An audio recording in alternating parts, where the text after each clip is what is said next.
Hi everyone and welcome to the Future Skills podcast. I'm Katy and today I'm guest hosting. I'm joined by our General Manager, Dan Taylor. I wanted to bring you this episode today because I've known Dan since 2015, both as a friend and as a boss, and I think it's really important for people to understand his story, where he's come from and how his career has developed throughout the years. We'll also be discussing what's happening next at the training centre here at Universal Skills.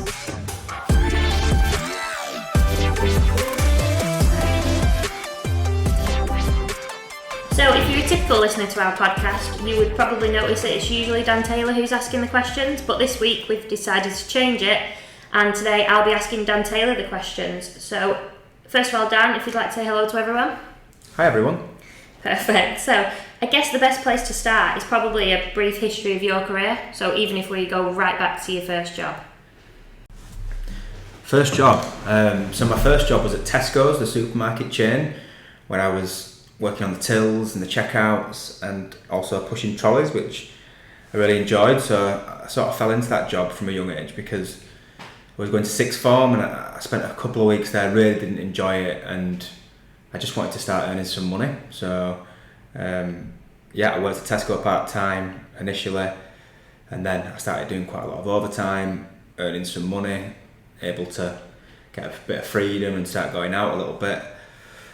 Worked there for a few months, nearly a year actually, and then I always remember my cousin was looking for a job. He used to live near me in a place called Kipax in Leeds, and we used to play football together every Saturday, and he was just telling me I'm looking for jobs, and he was just explaining that he'd found something at British Gas, and he said I should have a look at it, so I did, and we ended up starting at the same time, me and my cousin. He's called Dan as well, and started in the contact centre at British Gas when I was 17, selling home care. So people would phone in with boiler breakdowns, and then you would upsell them a home care package that would include their breakdown and service plan and things like that. Really enjoyed that. Again, did that for about a year, and then it moved to insurance at British Gas, and then the smart metering side of things came in.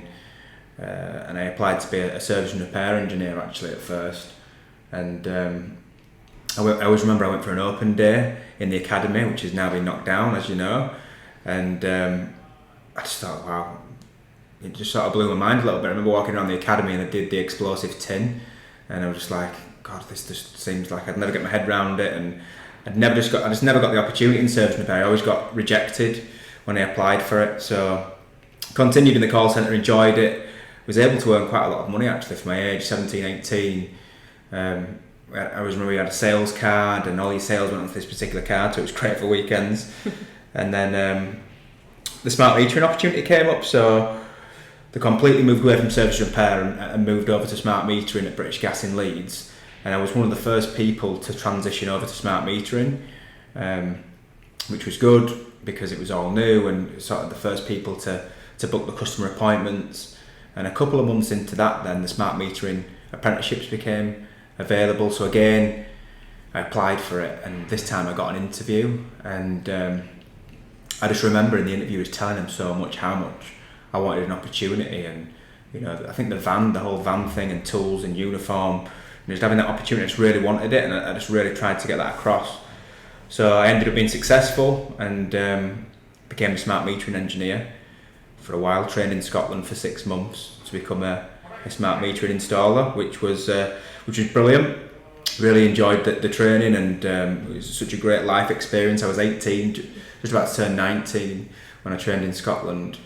So did that, got through the training and through the mentoring process, was on the tools for quite a while, and then a few years later, I think actually 5 years I spent on the field, ended up into the academy training people, with yourself. I remember meeting you on my first day. I just got married actually, and met you and the team, and became an academy trainer in there, training new apprentices. Again, loved that, one of the best jobs I've ever had, with a great team. And then after a few years in the academy at Leeds, things were starting to come to an end, and we had the opportunity to go back to the field. I actually applied for a couple of smart energy manager roles that didn't come off, so started looking further afield from British Gas, and that's how I ended up here at Universal Skills.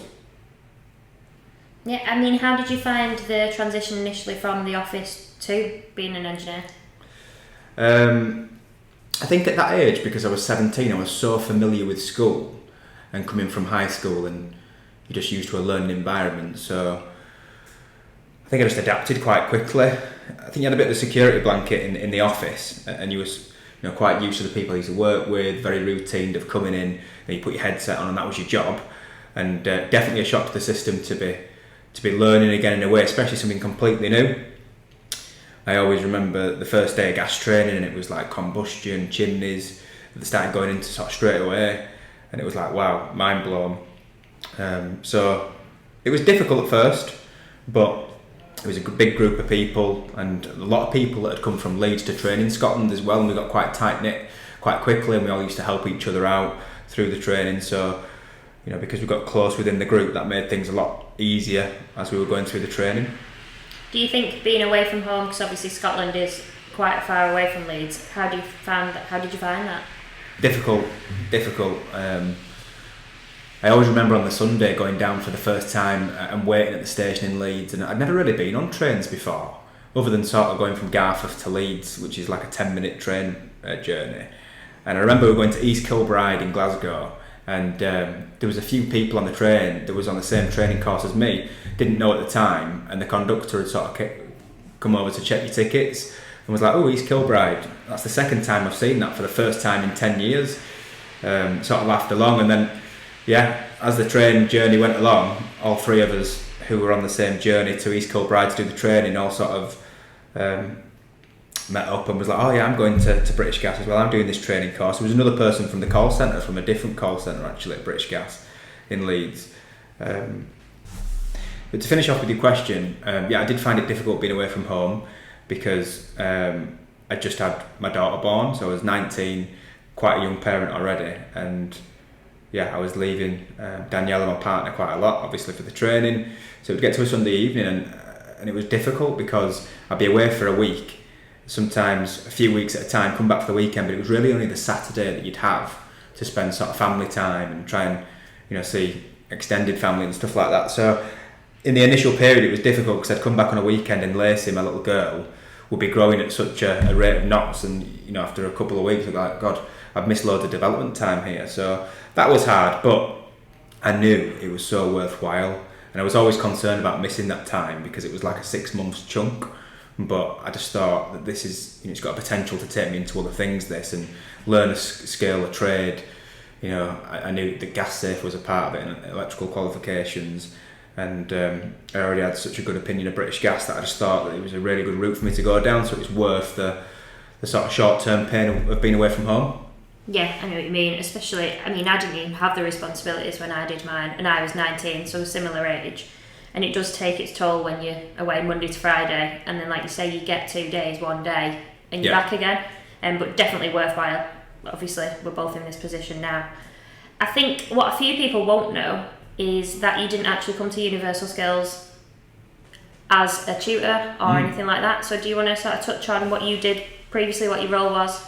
Yeah, no, I didn't. And a lot of people won't know as well that initially when I came to Universal Skills, I actually came for the centre manager's job.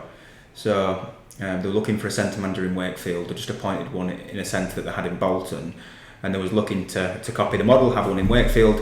And I initially did interview for that with the MD, and for one reason or another it didn't end up happening, but there was another role. I always remember meeting the MD, and we'd just done some videos at British Gas, and I'd actually brought my iPad in with me to the interview to show him a training video that we'd recently done on health and safety, and he really liked it, and it just took me down a different path really. So I think it just got his mind thinking about, I'd been involved in sort of video and video creation for training, and an idea that he had was they were working on a project, I think for Siemens at the time, to create some videos so they could pick up on audit trends if people were having issues out on the field with things like pipe work or cabling, just to try and give some extra support to engineers. So it ended up going down that path. So I can't remember what my initial job title was, but it was all around supporting people in the field with videos. So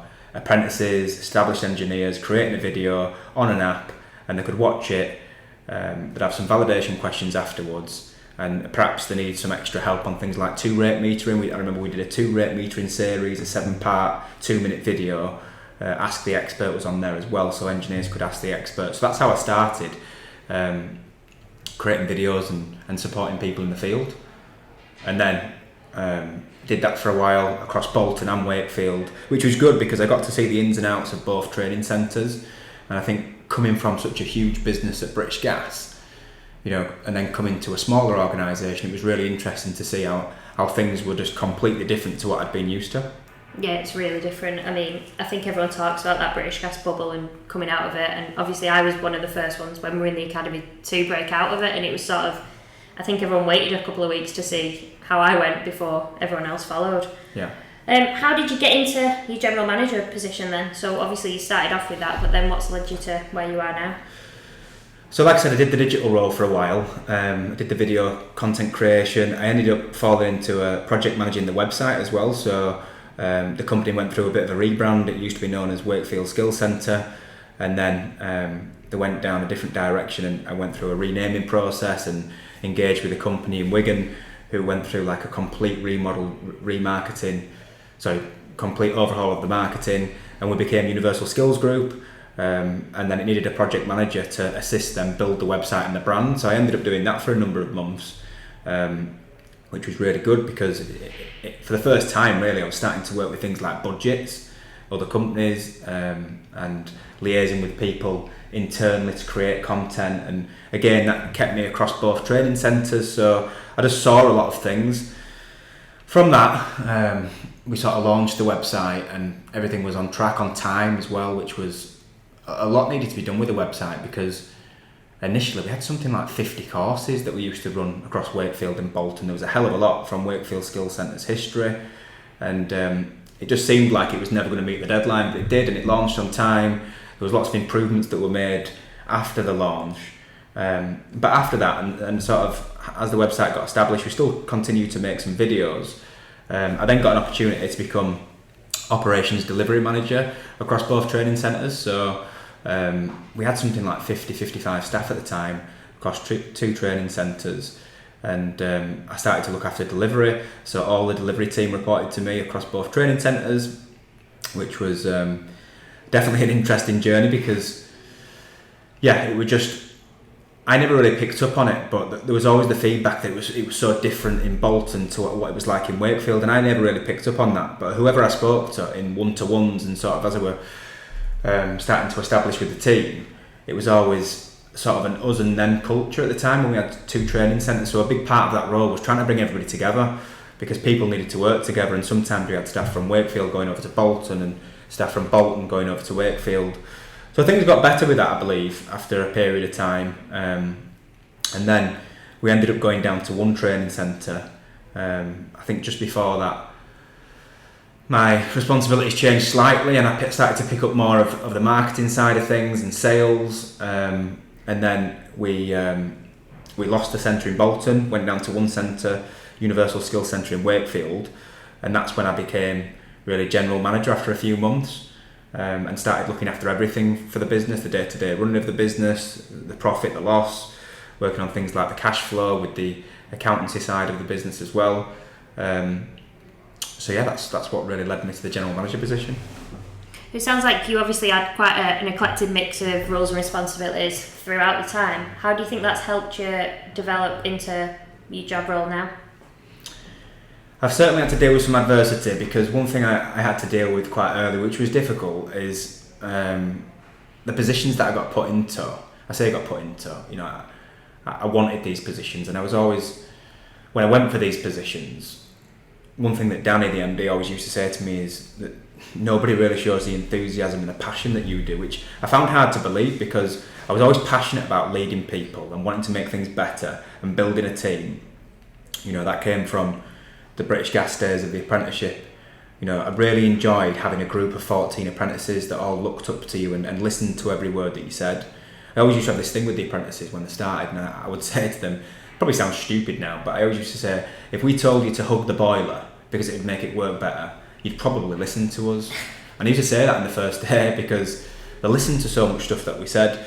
And I think from there, from leading the team and sort of doing one-to-ones with the apprentices, and they did look at you as a manager and a role model, I just thought I want to continue doing that. So that's what continued it. But yeah, like I say, it was challenging because people just didn't want to report to me in some cases. And I always remember going over to Bolton, and there were a couple of members of staff who were literally just said to me, I don't want you to be my line manager. You know, I've been told it's going to work a certain way. I was never told it would work this way. Why should I report to you? You know, there was a few people with that opinion, and I really had to turn their opinions round because they thought I was too young. They thought, who are you coming from British Gas telling us what to do? So I had to get them people on side quite quickly, and I respected them as well because they had quite a lot of knowledge about the companies which I didn't have. So it took a while, but got those on board. And I think, you know, situations like that, leading things like my first staff meeting with all staff, I'll never forget that in Wakefield, where I didn't think I'd be leading the staff meeting for a while, and then all of a sudden there were sort of 20 people in front of me, and I remember saying to the guy that I thought was running it, he was like, no, you can run this. And I had no preparation, and just sort of straight in deep end, and I must have been bright red, but I got through it somehow. So I think all those experiences of some challenging situations that I feel like I got through made me stronger as a character.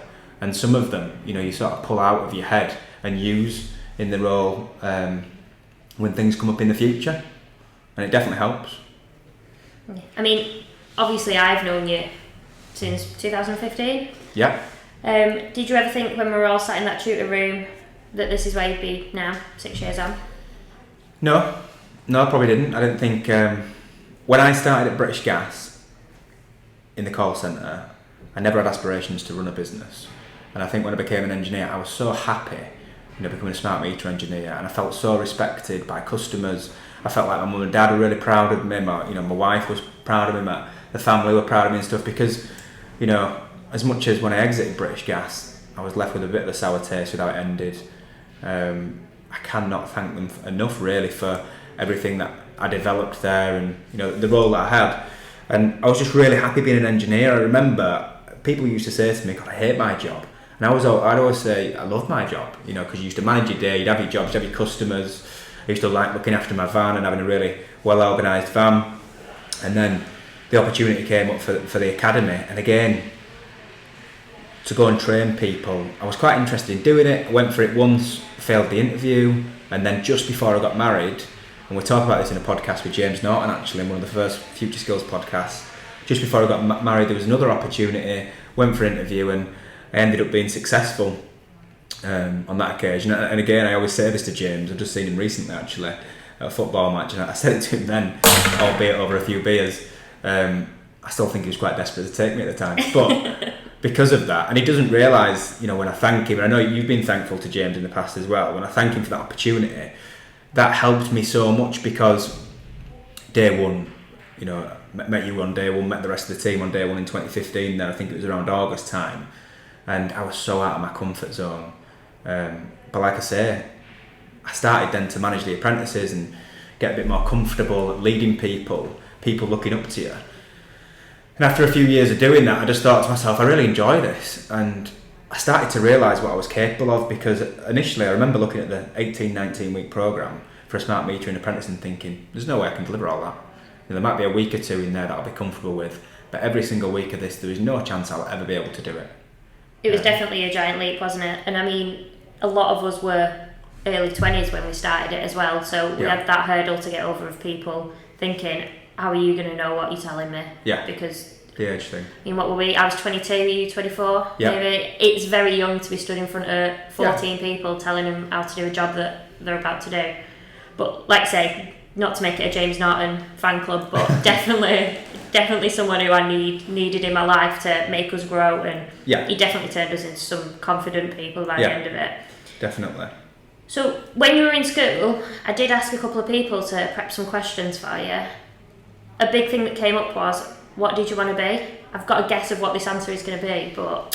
probably a footballer. Yeah, that's so. Unfortunately, anybody that's seen me play football would recognise that I don't have a left foot at all. So I always say to people that I think if my left foot could have been as good as my right foot, maybe I'd have had half a chance somewhere, at some non-league club maybe, but obviously love football, and I always wanted to be a pilot as well, actually, and then I found out how long it would take to train to be a pilot. Like, I'm not waiting that long. So I think football definitely. I really got into F1 at one stage, but that was later on in life, and that was completely died a death. But yeah, probably a footballer. Nice. How did you find school? Obviously, you mentioned before about sixth form, but how did you actually find sort of early years school going into high school? I think I liked the routine, but I got into a lot of trouble at school, and more from being the sort of class clown, especially in secondary school. I always remember, I was speaking to my mum about this recently. I always remember people just used to say to me, "Dan, do something funny." And in year 7, year 8, year 9, you wanted to get friends, and you'd see your friends laughing their heads off, and they'd go, "Dan, do something funny," and you'd make them laugh, and I'd just keep doing it. I'd get sent out of the room, I'd be sent to the headmaster.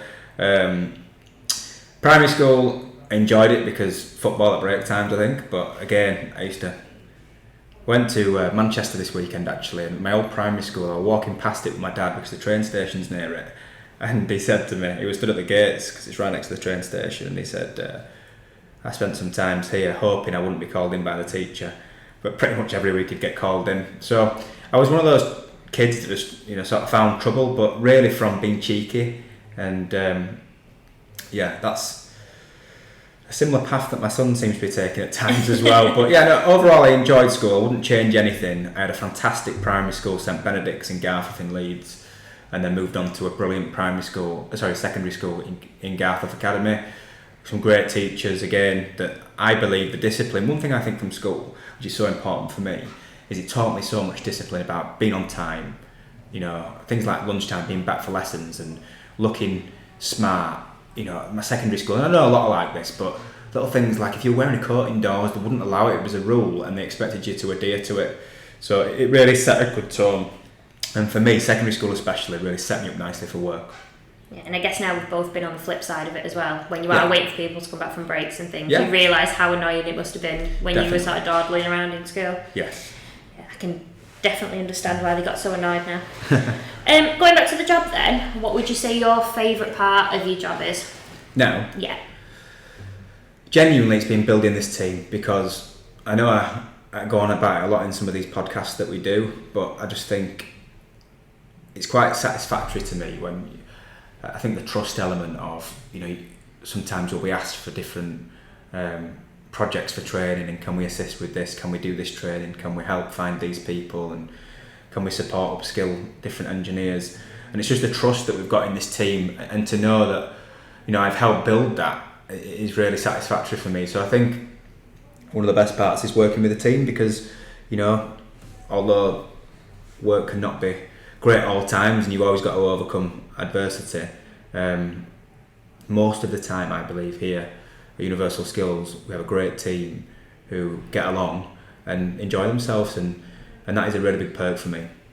Yeah, and I think with what you said before as well, I started here just over 3 years ago, and it was a very different environment, and I would say everyone who works here now, everyone's on the same page, they're all so friendly, and it's genuinely just like a nice environment to be around, which is obviously what you come to work for. Yeah. And I think that's because people are good. People don't realise it, and we've got such good people that work here who technically really know the stuff, that are experienced, that are really good tutors, and they're supportive, and they enjoy the job, they go the extra mile, and they are good. And I think sometimes probably one of our biggest weaknesses is we don't recognise enough just how much of a good job that we're doing. And you look at some of the customers that we work with and some of the people that we've helped put into roles, it's thousands of people that we've helped with jobs, putting them into roles and supporting them with skills, and some of the biggest energy and meter operating companies in the UK that we assist. So it's really something to be proud of. Definitely, and I'm glad you've touched on the people here and how good they are, because one of the questions I did get asked to ask you is, how do you know that you're doing the right thing? Like, how do you know that you're performing? Who tells you, well done? Well, I've got a lot of support from the owners of the business, who I feel trust me to make the right decision. And if I've only got any questions, there's always support there, definitely. I think in the early days, when I first started to get some authority and control of the company, I needed to check a lot of things. I probably over-checked to make sure I was doing the right thing, but I've always had that support. And one thing a great colleague of mine, Darren, says that he feels that I've got a good gut feeling, and I do trust my gut. When I get a feeling on something, I tend to go with it. I try not to overthink things too much, and I do try to sort of go with my gut. So I do have support if I need it, but definitely I do feel like my gut feeling normally takes me to where I need to be. Yeah. And I think the best place to probably wrap this up now is, where do you see yourself and the business going in the next few years? For me and the business, well, so let's start with business. I think there's still a lot to be done in smart metering, definitely. There's still probably 20% more to be done in terms, if you look how far we're into it. There's still a lot of workforce to be built and a lot of people to be upskilled still in the smart metering sector that still have just single fuel like gas or power. There's still a lot of those people that exist. Not as many as there was, of course, but there's still new entrants to come in. We look at the end of this year and we've got new entrants to join us, at the beginning of next year, new entrants to join us. So lots to be done in smart metering. EV is really starting to take off as well.